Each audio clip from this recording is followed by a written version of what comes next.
Carson, the assistant minister here, if you didn't know that. Hi. Okay, let's see. Get started here.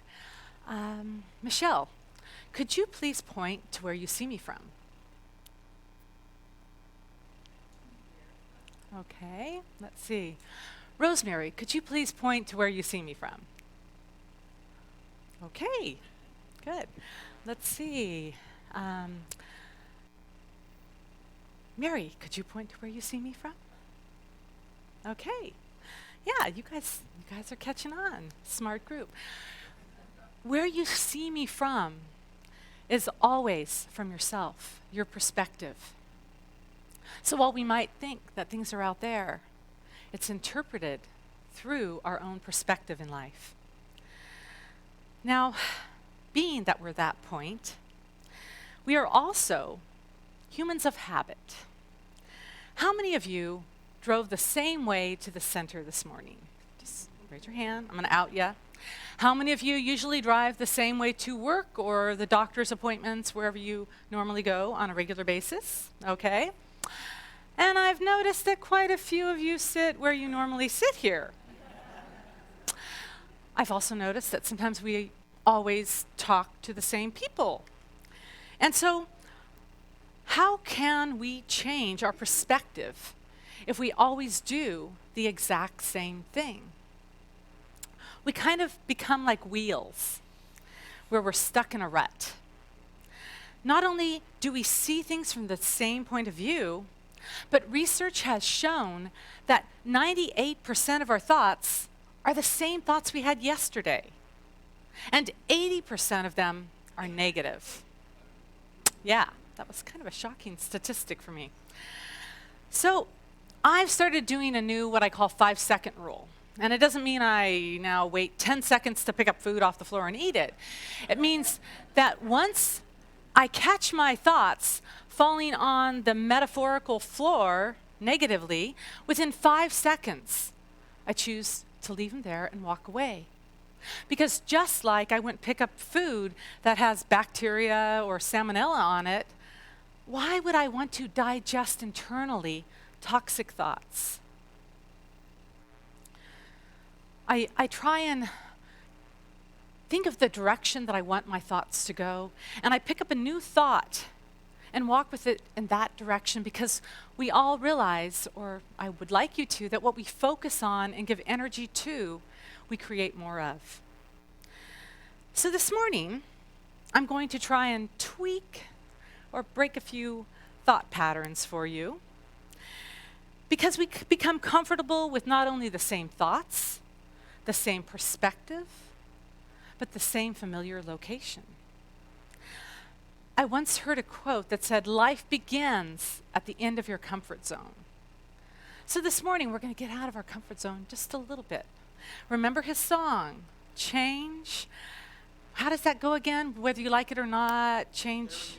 Yeah, when you forget that you need change. So with that in mind, I would like, in a moment, everyone who is physically able, and I'm not going to force you, but if you're physically able, we're going to kind of play a quick thing of like musical spiritual chairs, or spiritual musical chairs. And Ted's going to play a little quick song, and I would like you to just, if you can, go sit in a different part of the room than you've sat before, and sit next to somebody that you don't really know that well. So please, Ted, let's have a little of that music.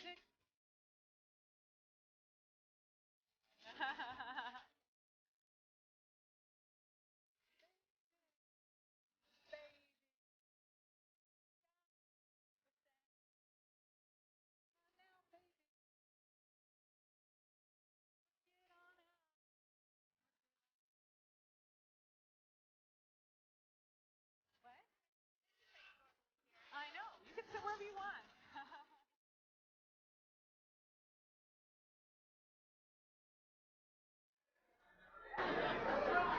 Okay. Quick, grab a chair. Wow. Nice.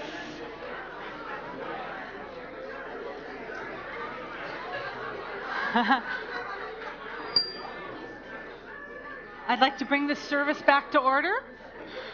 I didn't say you could talk to anyone around you yet. Now, it will be, but hold on a second. Now, you might realize that you're not going to win a cake from where you're sitting, but you'll hopefully win a new perspective, which will be much more valuable than a cake in the long run. The title of my talk today is From Crisis to Creation. And that might feel a little bit more real to you now if you perceive that you just went through a crisis, if you didn't like making change. And so depending on how you feel about that, you might be feeling a little uncomfortable, awkward at first, although you all seem to adapt very well. I'm impressed. And so with that in mind, I want you to just now notice where you are in that spectrum of uncomfortableness or welcoming it, without judging, without needing to make it right or wrong. Just notice where you stand in your opinion about having to move from your comfort zone. You may or may not see me differently, depending on how you felt about me asking you to move. In our book of the month, it's titled No Mud, No Lotus by Thich Nhat Hanh. And it's about becoming more mindful. So you kind of get that feeling that sometimes without that gross mud, the lotus could not bloom. The lotus could not grow and thrive. And so Thich Nhat Hanh also talked about being mindful. So just for a moment, I'd like you to notice the chair in front of you. Notice the people around you, this new little neighborhood you've created for yourself. And I'd also like you to notice how your hands are resting in your lap, if you always keep them in the same spot. Also noted, remember, no judgment. You don't have to do anything with your hands right now. Notice also whether you've crossed your legs. Do you always cross them the same way? I know I do. Somebody quickly switched like she was doing it wrong. Natalie, you're good. But now, to get comfortable, I do ask that you just let your hands gently be on your lap and uncross your legs so that your feet are resting on the floor. And I want to do a little process with you. So if you will, just take a deep breath in, inhaling deeply. And as you exhale, I'd like you to gently close your eyes, if you will. And I just want you to feel now how the air feels on your skin. With each breath you take, you're creating a mind, body, heart connection. So just recognize that sense of oneness in the room. Taking another deep breath, become aware of how your head feels, supported by your neck. And allow this energy to now flow down into your shoulders, down through your chest as you welcome another deep inhale and exhale, becoming conscious of your breath. Now bring the energy down into your torso and your legs and your feet. And just briefly scan your body, trying to release any tension that you might be holding on to. And also become aware of any tightening sensations you might have, and just breathe through it. Now I'd like you to think of some past challenging experience that you had in your life. Not a huge one, not a hugely emotional one, but just something that turned out fine, despite how difficult it may have been at the time.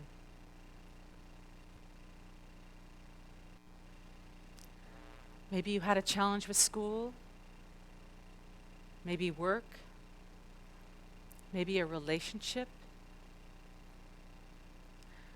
or a family member. Just take a deep breath in and feel what that was like. And exhale, just letting go of any tension about it. Notice how despite all your worrying, you got through it and learned from it, or at least realized that you never needed to do that again. Acknowledge yourself for getting through what you did. And with our theme this month, Awakening to Compassion, recognize that compassion isn't meant to be pity, but comfort and deep listening. So observe yourself with compassion, knowing you did the best you could do, as did others in that circumstance. And now with another inhale, bring your awareness back to this present moment and let your eyes open.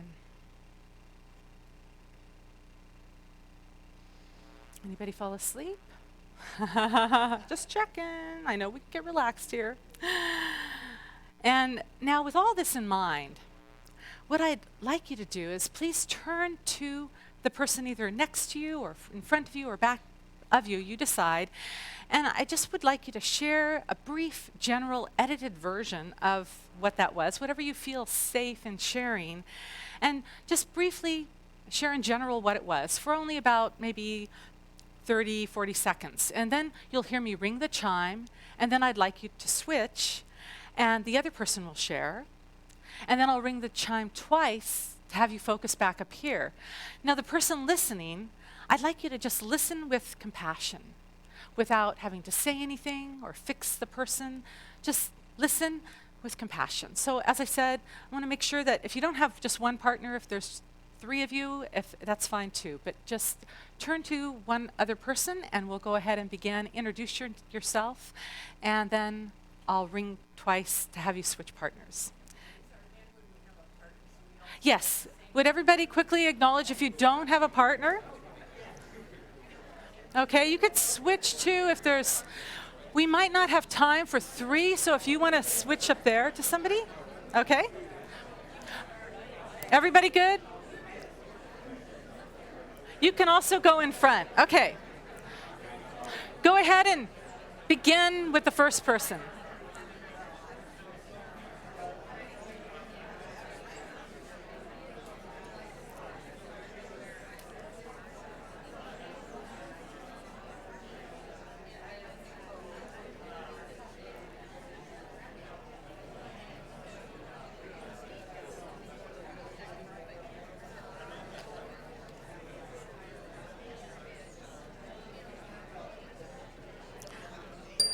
Okay, please switch and have the other person share.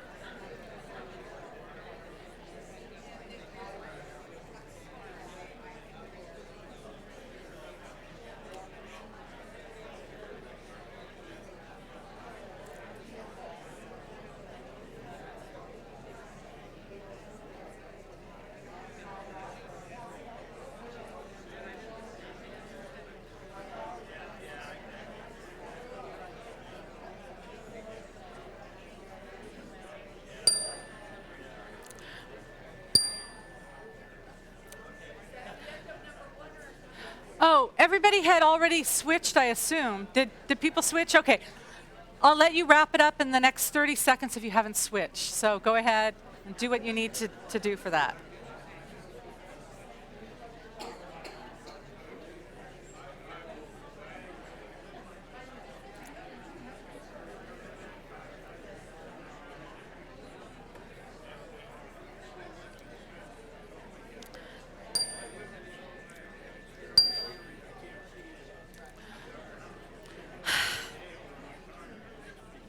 Okay.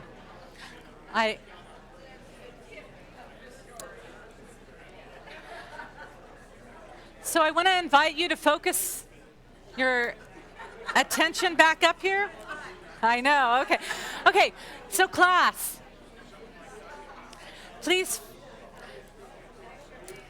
Now, one thing with this, you'll have time later to share more in Books and Bistro. So keep that in mind. You don't have to cover and make it all make sense right now. I know, I did. That's what I'm trying. Thank you. A monstrous community that's loving. Now, the challenge that you might have described is like mud for the lotus. It brought you to this point in your life. It brought you to this point of understanding. And without it, you might not have the depth or presence that you need to go on in life. The word crisis has been defined as a period of extreme danger or a turning point that altered your life. Crisis can allow us to focus so intensely in a set way that we couldn't do before. It kind of allows us to drop everything else around us but the crisis at hand. If you don't believe me, just go ask a woman in labor, preferably not while she's in labor.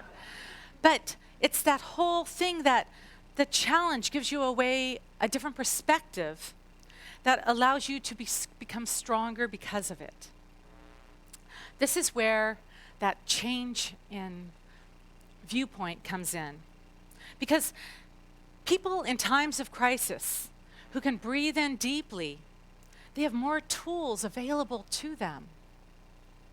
They can ask themselves what needs to be done in this present moment. Between stimulus and response, we often have a choice. And if we can breathe in deeply between the two, then more choices are made available to us. Sometimes in the midst of crisis, it can be very difficult to act rationally. Anybody feel that way?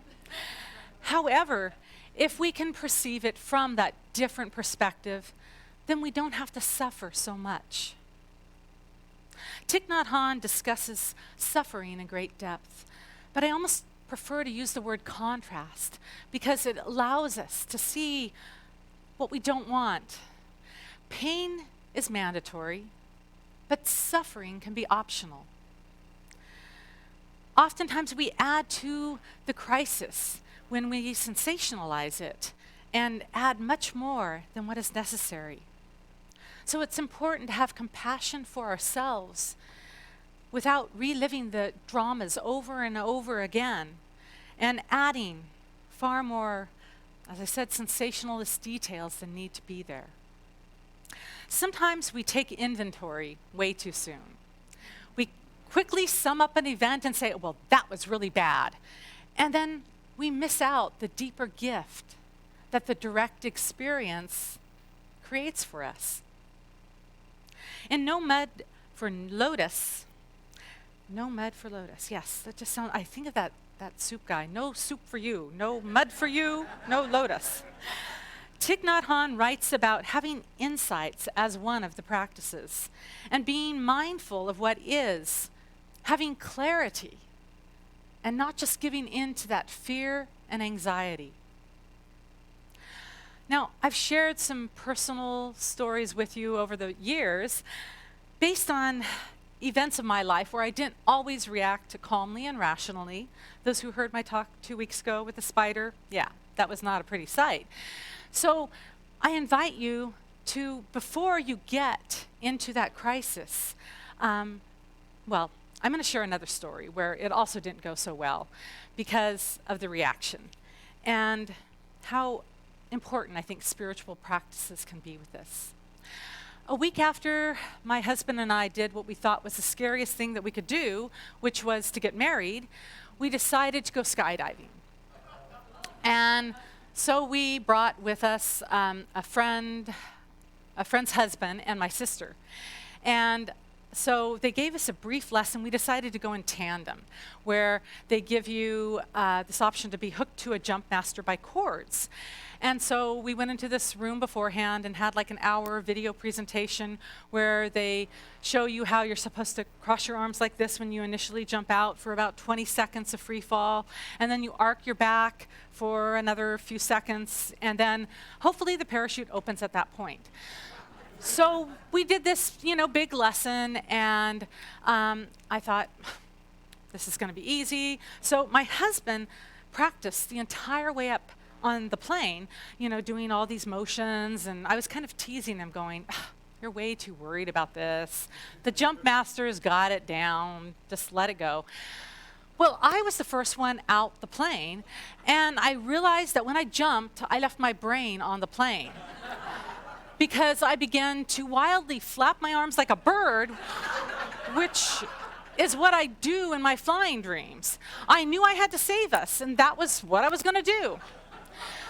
The jump master realized that he had a crazy lady on his hands, so he quickly grabbed my arms and had to shove them under my chest and hold me still, so we wouldn't go into the spin, which I guess is not a good thing. My sister, well, we could hear her before we could see her because she screamed in terror all the way down. My friend's husband, Roger, this big macho guy, he clung to the bar of the plane. They had to pry his hands off and push him from the wing. I kid you not. The only one who did it perfectly was my husband, who mentally visualized all the way up. He was completely focused. We all survived, by the way.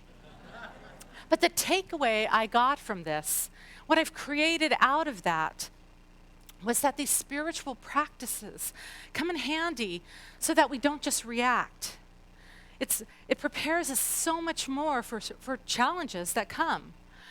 I have also become less frightened about many events in my life. I always look at the experience and say, is this as scary as jumping out of that plane?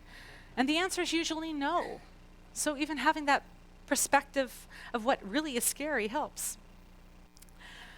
Now, I want to share with you one of my favorite transcendentalist authors, Ralph Waldo Emerson, because he talks about change in a way that is very deep, and so hopefully you'll listen for those nuggets that he has to say.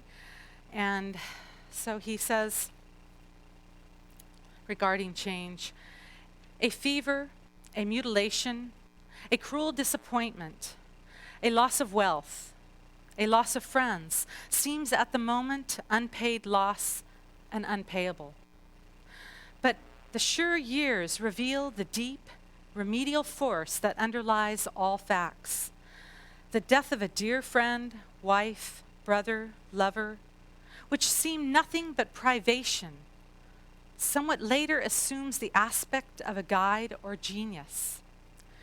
For it commonly operates revolutions in our way of life, terminates an epoch of infancy or of youth, which was waiting to be closed, breaks up a wanted occupation or a household or style of living, and allows the formation of new ones more friendly to the growth of character. So when I first read that, it was a bit shocking. But then I realized we don't know what is supposed to happen for our best and highest good. And if we can sit with that uncertainty in the midst of crisis, we'll be blessed in ways that we can't even imagine from the midst of that moment.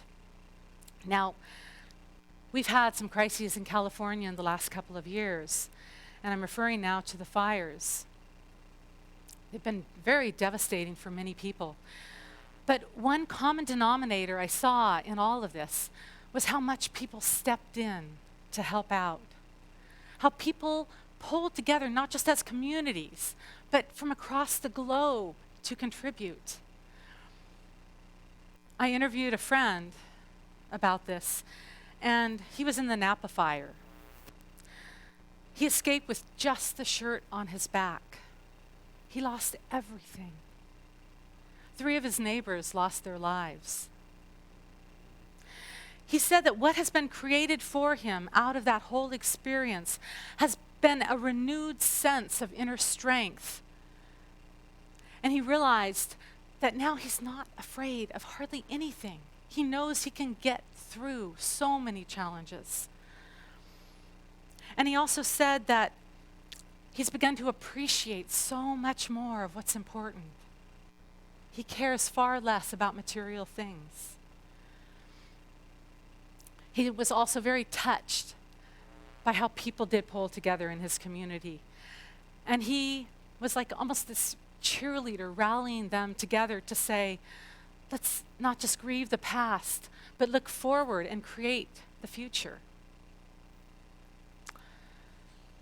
Another story from crisis to creation comes from a friend and neighbor of mine who I interviewed. And he said that, well, a little background, about a year and a half ago, he was working up as a ski patrol on Mount Lassen. And he went to look over this ledge when he slipped off the cliff and fell about 50 feet. He said that he knew his life had changed forever that moment when the nurse asked him if he could feel his toes. He's now paralyzed from the waist down, and while Bill has his good days and bad days, he says that I know that he is a creation of inspiration for so many who see him on a daily basis, as well as the people that he still coaches as a ski patrol instructor. He loves to see his students succeed with the knowledge that he gave them. He has also taken up hand cycling and wheels around Bidwell Park quite often. He also said that he has a renewed love for being a father and a deeper connection with his family as he watches his 3 sons thrive. And a direct quote, he is also more determined and stubborn in life than ever before as he seeks to create the solutions for the new challenges before him. And now, I'd just like to ask you all to just take a deep breath in again and let your eyes gently close. And I want you to think back to that same challenge that you had initially.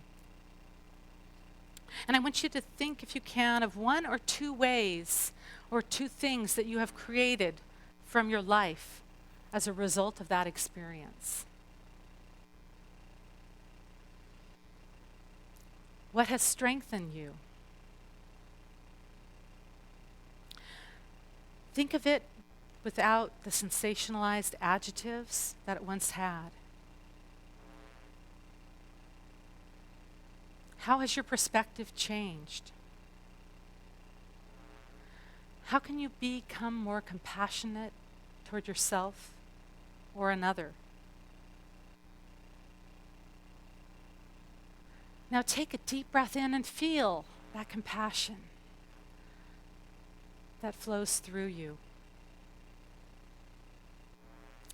And then I'd like you to bring your focus back to this present moment in the room. And once again, due to time, we're not going to share, but if you want to find the person in Books and Bistro and share with them what you got out of that, that would be great. And there's also September 9th, I'm going to be doing a workshop that explores this deeper if you would like to also be part of that. Now, as spiritual beings, having our human experiences, we can choose to stay stuck and do what we've always done and keep creating what we've always created. Or we can shift things and get that new perspective and create anew in our lives. So remember, a crisis can allow you to focus in such a way that you have this new serendipitous experience. Something that could not have been achieved had things were not just shaken up a little bit. So from the mud of your challenge, observe how beautifully your lotus flower blossoms. Thank you, and namaste.